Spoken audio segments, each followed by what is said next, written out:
Hello friends, नमस्कार। मैं Sujit sir स्वागत करता हूं आप सभी को अपने YouTube channel students study point में। तो आज हम लोग बात करने जा रहे हैं सोशल साइंस, जो कि क्लास 10th का होने वाला है। क्या किसका? तो क्लास 10th का सोशल साइंस, जिसका मॉडल सेट मैं आप लोग के सामने लेकर आ चुका हूं, जो कि एग्जाम में के लिए मोस्ट इम्पोर्टेंट होने वाला है। तो एग्जाम से पहले एक बार इस वीडियो को आप लोग जरूर देखें, क्योंकि इस वीडियो से बहुत सारे क्वेश्चन ऐसे मिलेंगे आपको जो कि डायरेक्ट एग्जाम में आने वाले हैं। तो वीडियो को बिना स्किप किए शुरू से लास्ट तक जरूर देखें, और चैनल पे नए आए हो तो चैनल को सब्सक्राइब करके बेल आइकन को प्रेस जरूर कीजिए, ताकि अगले वीडियो का नोटिफिकेशन सबसे पहले आप तक पहुंचे। और अपने सारे दोस्तों के पास शेयर कर दीजिए जो कि 2023-24 में बोर्ड एग्जाम देने वाले हैं। तो चलिए क्वेश्चन नंबर 1 से देखना स्टार्ट करते हैं। क्वेश्चन नंबर 1 देख लेते हैं क्या है। देखिए,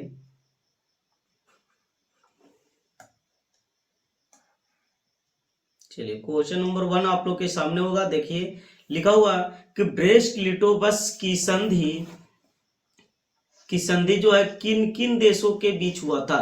यानी कि ब्रेस्ट लिटोवस की संधि जो हुआ था वो कौन कौन सा देश के बीच में हुआ था। तो देखिए, सबसे पहला ऑप्शन है रूस और इटली, दूसरा ऑप्शन है रूस और फ्रांस, तीसरा ऑप्शन में आपको मिल रहा है रूस और इंग्लैंड, और फोर्थ ऑप्शन में आपको देखने के लिए मिल रहा है रूस और जर्मनी। तो इसका सही जवाब हो जाएगा रूस और जर्मनी, जो कि ऑप्शन नंबर डी में आपको देखने के लिए मिल रहा हो। नेक्स्ट क्वेश्चन की बात कर ले कि मार्च 1946 में फ्रांस और वियतनाम के बीच वाला समझौता किस नाम से जाना जाता। तो मार्च 1946 ईस्वी में जो हुआ था वो समझौता था जेनेवा समझौता। कौन सा समझौता? तो जेनेवा समझौता। तो ये जेनेवा समझौता हुआ था।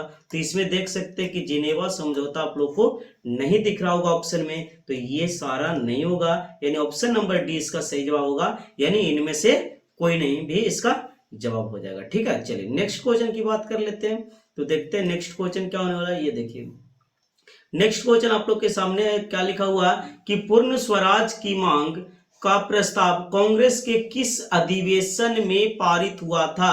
तो ये था 1929 के लाहौर अधिवेशन में। किस अधिवेशन में पारित हुआ था? तो 1929 के लाहौर अधिवेशन में। ठीक है, चलिए नेक्स्ट क्वेश्चन की बात कर लेते हैं। तो देखिए, नेक्स्ट क्वेश्चन आप लोग के सामने है। ये देखिए next question, question number 4, Vallabh भाई पटेल को सरदार की उपाधि किस किसान आंदोलन के दौरान दी गई थी। तो कौन सा आंदोलन में वल्लभ भाई पटेल को सरदार की उपाधि मिला था? तो चलिए देख लेते हैं इसको भी। तो देखिए, ऑप्शन नंबर 1 है बारदोली आंदोलन, अहमदाबाद आंदोलन, खेड़ा आंदोलन, चंपारण आंदोलन। तो इसका सही जवाब हो जाएगा बारदोली आंदोलन। ऑप्शन नंबर ए इसका सही जवाब हो जाएगा। नेक्स्ट क्वेश्चन है कि भारत की लिए पहला फैक्ट्री एक्ट कब पारित किया गया था। तो अगर पहला फैक्ट्री एक्ट की बात बोले तो वो हुआ था 1881 ईस्वी में। कब? 1881 ईस्वी में, जो कि ऑप्शन नंबर सी में आपको देखने के लिए मिल रहा था। इसका सही जवाब हो जाएगा option number C. Next question की बात कर ले तो देखिए, नेक्स्ट क्वेश्चन आप लोग के सामने आ चुका है। नेक्स्ट क्वेश्चन है आपका कि पूंजीपति वर्ग के द्वारा किस वर्ग का शोषण किया गया था। तो एक में श्रमिक वर्ग, मध्यम वर्ग, कृषक वर्ग, या सभी वर्ग को। तो इसका सही जवाब हो जाएगा कृषक वर्ग। पूंजीपति वर्ग, जितने भी पूंजीपति लोग थे वो सारे कृषक लोग को क्या कहते थे? शोषण किए थे। ठीक है, चलिए नेक्स्ट है आधुनिक युग में अर्थव्यवस्था के क्षेत्र में होने वाली सबसे बड़ी क्रांति कौन सी थी। अर्थव्यवस्था के क्षेत्र में कहा जाता है कि सबसे बड़ी क्रांति जो हुई थी वो थी औद्योगिक क्रांति, जो कि ऑप्शन नंबर बी में आपको देखने के लिए मिल रहा होगा। ठीक है, चलिए नेक्स्ट क्वेश्चन की बात कर लेते हैं। नेक्स्ट क्वेश्चन आप लोग के देखिए, नेक्स्ट क्वेश्चन है कि भूमंडलीकरण क्या है? भूमंडलीकरण की शुरुआत किस दशक में हुई थी। तो भूमंडलीकरण की शुरुआत हुआ था 1990 के दशक से। कब से? तो 1990 के दशक से, यानी ऑप्शन नंबर है इसका सही जवाब हो जाएगा। ठीक है, चलिए नेक्स्ट क्वेश्चन को देख लेते हैं। तो देखिए, नेक्स्ट क्वेश्चन आप लोग के सामने है। नेक्स्ट क्वेश्चन कहता है कि गुटेनबर्ग क्या है? गुटेनबर्ग ने सर्वप्रथम किस पुस्तक की छपाई की थी। तो गुटेनबर्ग ने सर्वप्रथम, देखिए, कुरान, गीता, हदीस या बाइबल। तो इसका सही जवाब हो जाएगा ऑप्शन नंबर डी, यानी कि बाइबल। किसका? तो बाइबल की छपाई की थी। विश्व में सर्वप्रथम मुद्रण की शुरुआत कहां से हुई थी? तो देखते हैं ऑप्शन नंबर ए है भारत, जापान, चीन या अमेरिका। तो इसका सही जवाब हो जाएगा चीन से, यानी सर्वप्रथम मुद्रण की शुरुआत कहां से हुई थी, तो अब चीन से हुई थी। ठीक है, चलिए नेक्स्ट क्वेश्चन देख लेते हैं। नेक्स्ट क्वेश्चन क्या होने वाला है, ये देखिए खांसी हो चुका, कोई दिक्कत नहीं। चलिए देखिए नेक्स्ट क्वेश्चन क्या है कि मेढक के प्रजनन प्रक्रिया को बाधित करने के लिए वाला रसायन कौन सा है, यानी कि किस रसायन से जो है मेढक के प्रजनन को रोका जाता है। तो ऑप्शन ए है बेंजीन, यूरिया या एड्रिन या फास्फोरस। तो इसका सही जवाब होगा एंड्रिन। क्या होगा, एंड्रिन, जो कि ऑप्शन नंबर सी में आपको देखने के लिए मिल रहा होगा।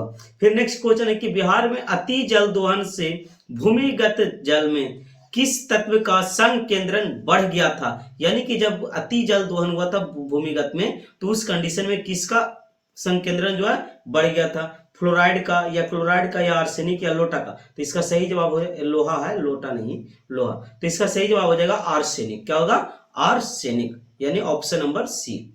नेक्स्ट क्वेश्चन की बात कर लेते हैं। देखिए नेक्स्ट क्वेश्चन क्या होने वाला, नेक्स्ट क्वेश्चन कहता है क्या कि भारतीय संविधान यानी संविधान के धारा संबंध है, यानी कि धारा किस पे लगाया गया था, तो वन्य जीव और प्राकृतिक संसाधनों के संरक्षण से। संविधान की धारा जो संबंधित है वो वन्य जीव और प्राकृतिक संसाधनों के संरक्षण से संबंधित है। ठीक है, चलिए नेक्स्ट क्वेश्चन की बात कर लेते हैं। तो ये देखिए आप लोग का नेक्स्ट क्वेश्चन आप लोग के सामने है।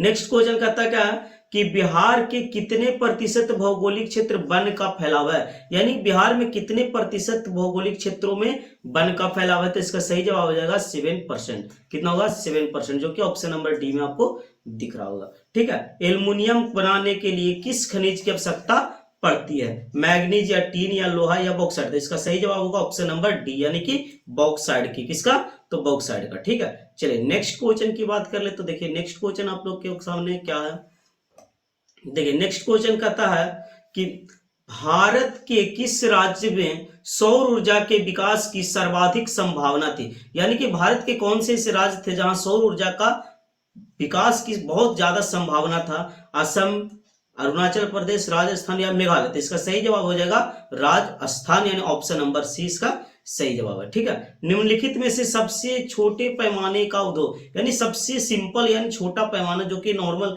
कम खर्चों में भी बनाया जाता है, तो ये कौन सा उद्योग है, चीनी उद्योग या कागज या खिलौना या विद्युत उपकरण। तो सबसे सस्ता पैमाने पर, छोटे पैमाने पर जो होता है वो खिलौना उद्योग होता है। कौन सा उद्योग होता है, खिलौना उद्योग, यानी इसका राइट आंसर सी हो जाएगा। ठीक है, चलिए नेक्स्ट क्वेश्चन की बात कर लेते हैं। ये देखिए नेक्स्ट क्वेश्चन क्या है, देखिए नेक्स्ट क्वेश्चन कहता है कि देश में कितने विशेष आर्थिक क्षेत्र विकासहीन है, यानी विकासित है, यानी कि देखिए कहता है देश में कितने आर्थिक क्षेत्र है, जो कि, तो इसका सही जवाब हो जाएगा 5। कितने, 5, यानी देश में कितने विशेष क्षेत्र, आर्थिक क्षेत्र है, तो 5। ठीक है, बिहार की सीमा रेखा से रेल मार्ग की कुल लंबाई कितनी है, तो इसका देख लेते हैं। तो इसका सही जवाब हो जाएगा 6283 किलोमीटर, जो कि ऑप्शन नंबर ए में दिख रहा होगा, 6283 किलोमीटर। ठीक है, सीमा रेखा की लंबाई।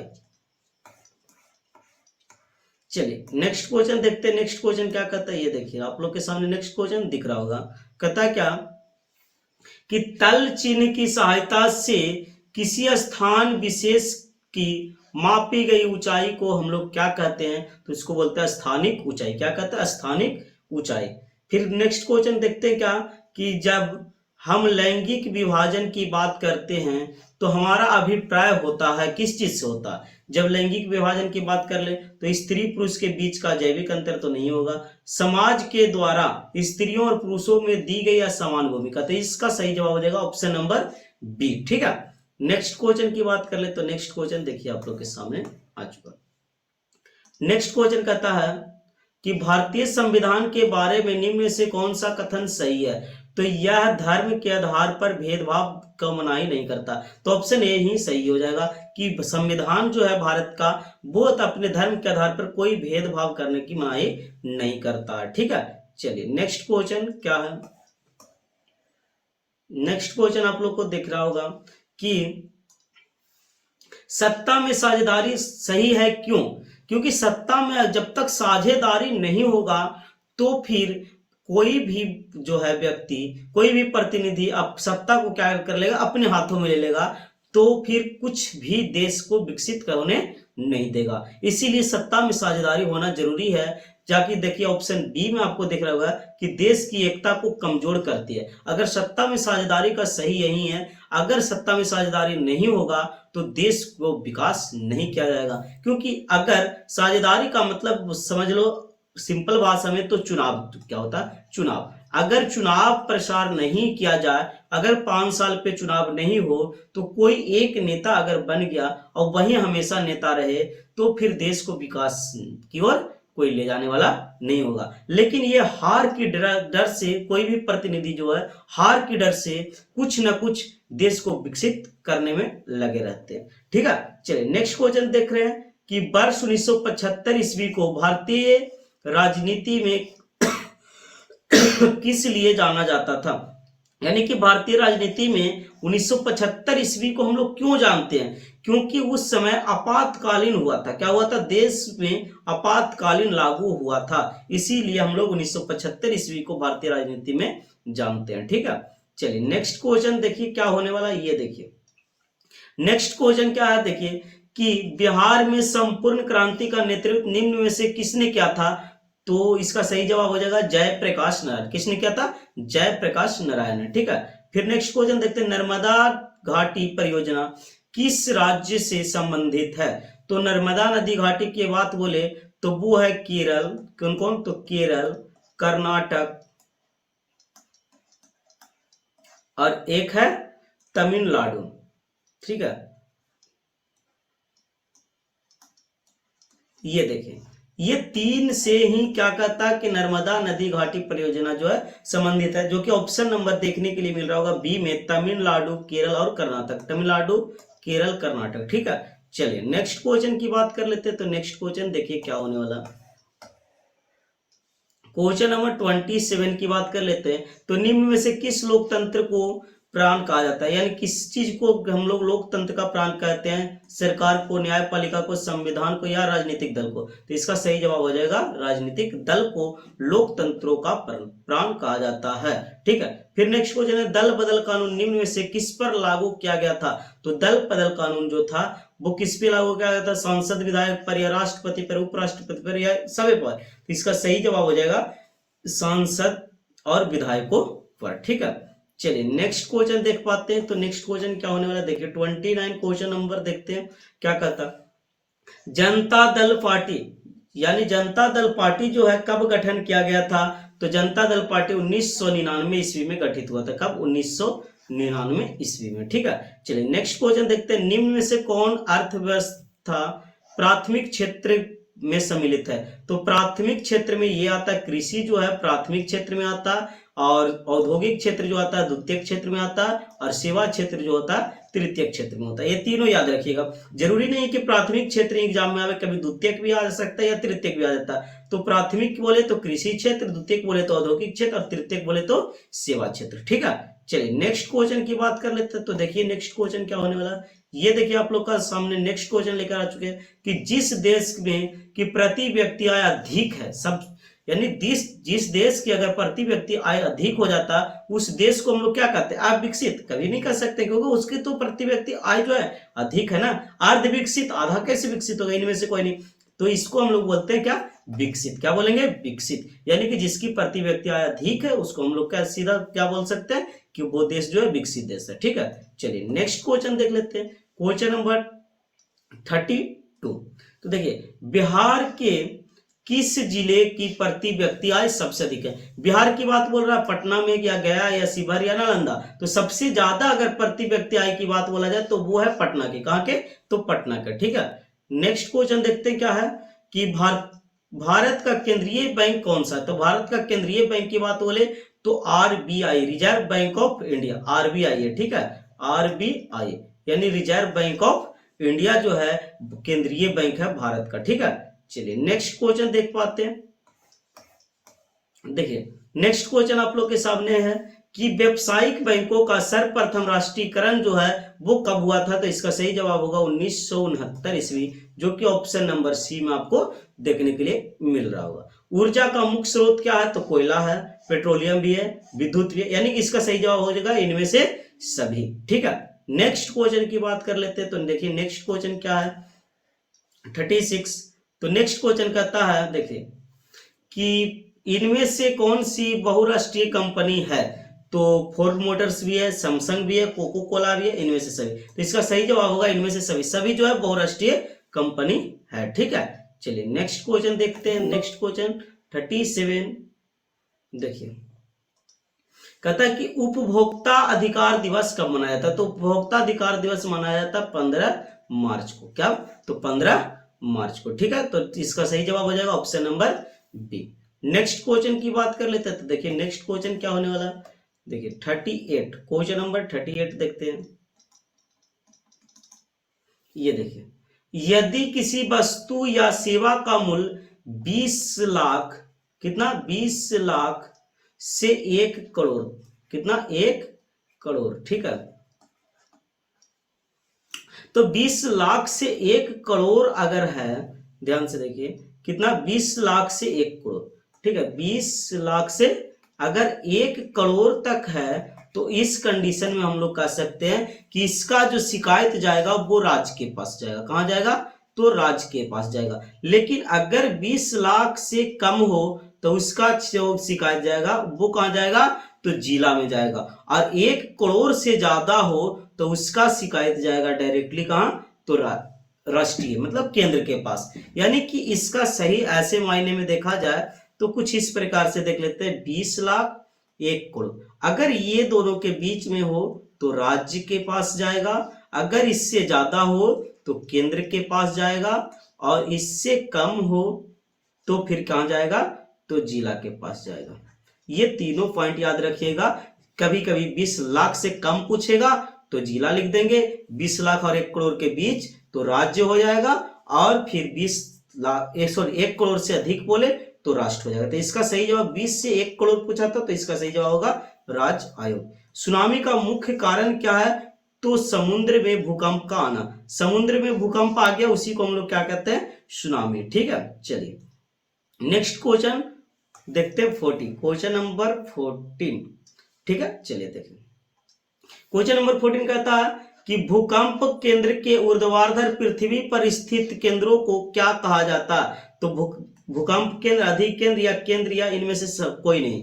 तो इसका सही जवाब हो जाएगा अधिक केंद्र। क्या हो जाएगा? अधिक केंद्र। यानी कि भूकंप केंद्र के ऊर्ध्वाधर पृथ्वी पर स्थित केंद्र को हम लोग क्या कहते हैं? तो अधिक केंद्र कहते हैं। ठीक है, इस वीडियो में मैं क्वेश्चन नंबर 40 तक ही रखता हूं। क्वेश्चन नंबर 41 से 80 तक नेक्स्ट वीडियो में मैं आप लोग को देने वाला हूं।